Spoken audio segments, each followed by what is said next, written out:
Now, the last tint I'm going to use is the white. And the reason that I add white is so many of the teeth that we see today either have hypermineralization or demineralization, these little white spots or these white zones. So I like to place a little bit of white on most teeth that I treat just to help blend with the natural tooth structure. Again, I'm going to put on my yellow shield. This is my white Opaquer that I'm going to be using as my tint.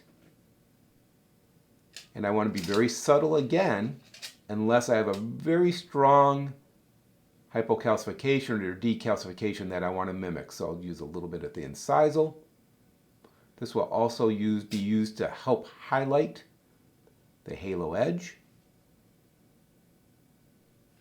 And I can put some across the middle third of the tooth.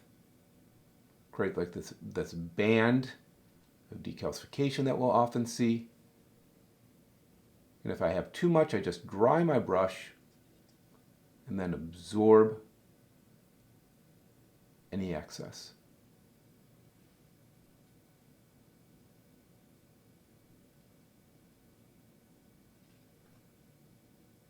Again, also helping to highlight the halo effect. Something like that. Let's see how it looks with the white light.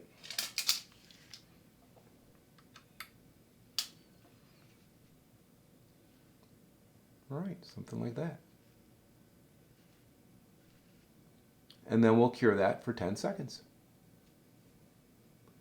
The other thing you can do with this white, you can see that I'm filling in this little void or there's a little too much gray there.